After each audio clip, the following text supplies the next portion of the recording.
Suzlon energy के शेयरों में इन्वेस्टर्स की बल्ले बल्ले हो गई। मंगलवार को इसके शेयरों में अपर सर्किट लग गया और शेयर फर्राटा हो गए।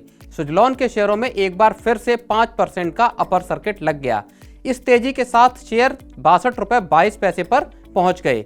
इतना ही नहीं, आज की तेजी को मिला लिया जाए तो ये तीसरा दिन है जब सुजलॉन में तेजी का दौर दिखाई दिया है। अब मंगलवार को इसके शेयरों में तेजी के पीछे क्या बड़ी वजह रही, ये आपको इस रिपोर्ट में बताएंगे। लेकिन हाल के वक्त में इस शेयर ने कैसे रिटर्न दिए हैं, इसके आंकड़े पहले देख लेते हैं। बीते 5 दिनों में देखेंगे तो इस शेयर में इन्वेस्टर को 7% से ज्यादा का रिटर्न मिला है, जबकि बीते 1 महीने में यह शेयर 12% नीचे आया है। 6 महीने की अगर हम बात करें तो 41% से ज्यादा यहाँ रिटर्न मिला है और इस साल इसने अब तक 61% और 1 साल में 50% से ज्यादा रिटर्न दिया है। अगर गुजरे 5 साल की बात करें तो ये शेयर मल्टी बैगर साबित हुआ है और इसने इन्वेस्टर को 2780% की मोटी कमाई करके दी है। तो ये था आंकड़ों का किस्सा कि किस तरह से बीते कुछ वर्षों में सुजलॉन ने इन्वेस्टर्स को मालामाल किया है। अब बात करते हैं आज इस शेयर में आई तेजी के बारे में।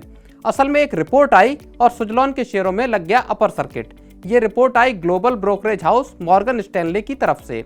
मॉर्गन स्टैनले ने सुजलॉन एनर्जी के शेयरों की रेटिंग अपग्रेड कर दी है और इसके शेयरों को इक्वल वेट से ओवरवेट रेटिंग दी है। हालांकि ब्रोकरेज हाउस ने इसका टारगेट प्राइस 78 रुपए से घटाकर 71 रुपए कर दिया है। इसके बावजूद सुजलॉन के शेयरों में आज तेजी दिखाई दी है। आपको याद होगा कि सुजलॉन के शेयरों में हाल के वक्त में तेज गिरावट भी दिखाई दी है।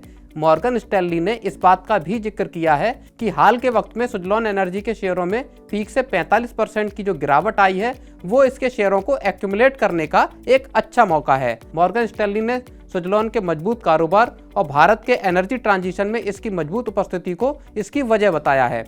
कंपनी के पास 5.1 गीगावाट के ऑर्डर का बैकलॉग है जो कि अगले 2 साल में पूरा किया जाना है।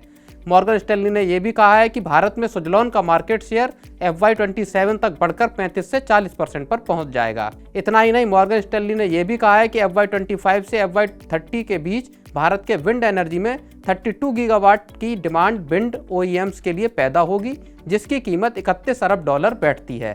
अब यहाँ सुजलॉन एनर्जी के तिमाही नतीजों का भी जिक्र कर लेते हैं। मौजूदा फिस्कल की दूसरी तिमाही में सुजलॉन एनर्जी का रेवेन्यू सालाना आधार पर 48% बढ़कर 2103 करोड़ रुपए पर पहुंच गया है।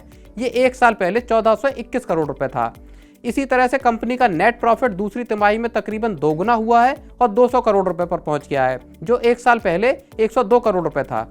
इसी अवधि में कंपनी का एबिटा 31.3% बढ़कर 293.7 करोड़ रुपए हुआ है।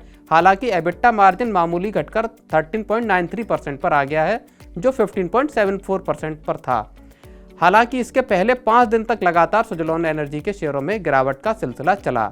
इसकी वजह यह थी कि 8 नवंबर को कंपनी के न्यू बिजनेस के CEO ईश्वर चंद मंगल ने इस्तीफा दे दिया था। ब्रोकरेज हाउस वेंचुरा सिक्योरिटीज ने 69 रुपए के लेवल पर इसे सेल रेटिंग दी थी और इसके लिए 50 रुपए का टारगेट दिया था। ब्रोकरेज हाउस ने कैश फ्लो, एग्जीक्यूशन और महंगे वैल्यूएशन को लेकर रिस्क बताया था। तो इस रिपोर्ट में हमने आपको बताया कि कैसे मॉर्गन स्टैनली की रिपोर्ट आने के बाद से सुजलॉन एनर्जी के शेयर फिर से फर्राटा भरते हुए दिखे हैं। देखना ये होगा कि क्या शेयर पहले की तरह से इन्वेस्टर्स को मालामाल करेगा या आगे अगर बाजार में और गिरावट आती है तो ये शेयर भी मुश्किल में फंसेगा। आपको ये रिपोर्ट कैसी लगी जरूर बताएं और बने रहें मनी 9 के साथ।